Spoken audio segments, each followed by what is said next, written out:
Harihara Veeramallu movie review. Twist story ఏ మాత్రం spoil చేయకుండా, మీ ఎక్సైట్మెంట్ ఏ మాత్రం దొబ్బకుండా ఈ రివ్యూ ఫినిష్ చేయడానికి ట్రై చేస్తా. ఇప్పటిదాకా మన ఛానల్ సబ్స్క్రైబ్ చేసుకోకపోతే ప్లీజ్ సబ్స్క్రైబ్ చేసుకోండి, లైక్ చేయండి, షేర్ చేయండి, కామెంట్ చేయండి. Let's dive into the review.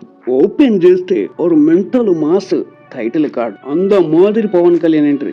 Story విషయానికి వస్తే, చరిత్ర పుటల్లో దాగి ఉన్న కోహినూర్ రహస్యాన్ని రిచ్ జాగర్లమూడి గారు మనకి ఎక్స్ప్లెయిన్ చేయాలనుకున్నారు. దాని చుట్టే ఫిక్షనల్ గా ఈ కథ ఉంటుంది. దీంట్లో Pawan Kalyan character as it is గా మన రొటీన్ సినిమాల్లో ఉండే మాదిరిగానే పెద్దోడి దోచుకుని పేదోడికి పెట్టే క్యారెక్టర్.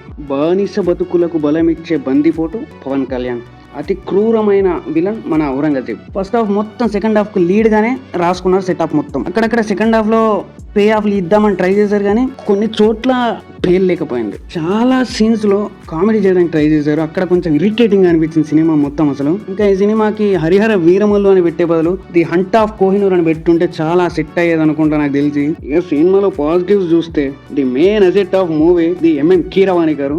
ఆయన మ్యూజిక్ తో మింగి దొబ్బారు అసలు. బీజిఎం అయితే కొత్త ర్యాంప్ అసలు. సాంగ్స్ కు స్టార్టింగ్ నుంచి మిక్స్డ్ టాక్, నెగిటివ్ టాకే ఉంది, కానీ థియేటర్ లో మాత్రం బీజిఎం ర్యాంప్ దింగించారు. ఇక పోతే పవన్ కళ్యాణ్ గారు యాక్టింగ్ తో ర్యాంప్ పాడిచ్చి ఒక వన్ మ్యాన్ షో క్లీన్ గా చూపించేశారు. కానీ నాకెందుకో అక్కడక్కడ కొంచెం యాక్వర్డ్ గా అనిపించారు ఆయన. మొత్తం అక్కడక్కడ బియర్డ్తో ఉంటారు, అక్కడక్కడ బియర్డ్ లేకుండా ఉంటారు. మొత్తం ఏదో యాక్టింగ్ చేయాలన్నట్టు చేశారేమో నాకు అనిపించింది. కానీ ఆయన మెయిన్ పిల్లర్ సినిమా మూవ్ కావడానికి కూడా.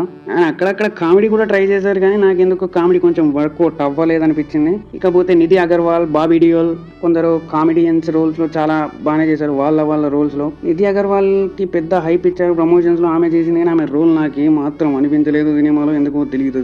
ఇక బాబీ డియోల్ గారి విలనిజం నాకు టూ యాక్వర్డ్ గా అనిపించింది. ఎందుకంటే రీసెంట్ గా మనం చావాల ఔరంగజేబుని చూసాక ఇక్కడ ఔరంగజేబుని చూస్తే ఇంత క్రూరత్వంగా ఏం చూపించలేదు ఆయన్ని. టిపికల్ రొటీన్ విలన్ లాగే చేశారు. ఒక పీరియాడిక్ ఫిలిం లో విలన్ ఎలా ఉంటారో అలాగే చేశారు ఆయన. ఇకపోతే స్టోరీ పరంగా చూస్తే మనకు చాలా సినిమాలు చూసాం, బందిపోటు మూవీస్ చూసాం, ఎన్నెన్నో చూసాం. ఇక్కడ ఇలాంటి కథలో కూడా ఒక కోహినూర్ ఔరంగజేబ్ అంటూ మన కొత్తగా చెప్పడానికి ట్రై చేశారు. అది మెచ్చుకోవచ్చు క్రిష్ జాగర్లమూడి వరకు.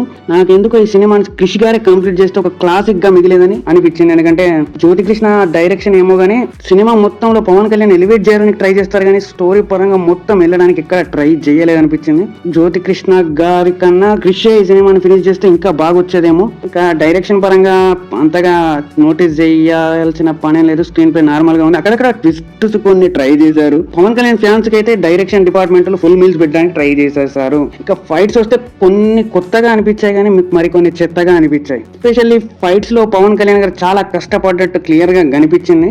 దాన్ని మాత్రం మనం మెచ్చుకోవాల్సిందే ఖచ్చితంగా. Cinematography also it's decent, but ఎక్కువగా గ్రీన్ స్క్రీన్ షాట్స్ ఉండడం వల్ల ఏమో కొంచెం సినిమాటోగ్రఫీ మరీ యాక్వర్డ్ గా అనిపిస్తూ అక్కడక్కడ మనకు ఇరిటేట్ మింగిస్తూనే ఉంటుంది. ఇక ఆ గ్రీన్ స్క్రీన్ లో విఎఫ్ఎక్స్ కూడా సరిగ్గా వర్కౌట్ అవ్వలేదు. అక్కడక్కడ కొన్ని బాగున్నా కూడా విఎఫ్ఎక్స్ బర్బాద్ ఉంటాయి మొత్తం. ఆ పులి సీన్ లో, ఆ వోల్ఫ్ సీన్ లో కూడా కొంచెం అక్కడక్కడ తెలిసిపోదు మనకు గ్రీన్ స్క్రీన్ అన్నట్టు. కాకపోతే టెక్నికల్ గా చెప్పాలంటే మనలో వీరమల్లుకి పైసలు బాగానే గుమ్మరిచ్చారు, గట్టిగా చేద్దామని ట్రై చేశారు, కానీ వర్కౌట్ అవ్వలేదు అనిపించింది నాకైతే. పెట్టాలనుకున్నారు సెట్స్ అవి సాలిడ్ గా ఉన్నాయి, చాలా సెట్స్ ఉంటాయి మూవీలో. ఒక పర్ఫెక్ట్ సెటప్ అనేది చేయలేకపోయారు, సెట్ వేసినా కూడా పర్ఫెక్ట్ సెట్ అనేది చేయలేకపోయారు అక్కడ. ఇది నార్మల్ ఆడియన్స్ కి ఎలా ఉంటుందో తెలియదు, కానీ పవన్ కళ్యాణ్ ఫ్యాన్స్ కి మాత్రం పండగే. 2 ఏళ్ల తర్వాత ఆయన ఒక పీరియాడిక్ ఫిల్మ్ తో సాంగ్స్, ఫైట్స్, యాక్షన్ సీన్స్ మొత్తం అన్ని కలగలిపి మిక్స్ ఫ్రూట్ చూసి మన మొగానే కొట్టేశారు. ఫ్యాన్స్ కి పండగే, కానీ మిగిలిన వాళ్ళకి దండగే అని అనుకుంటున్నా.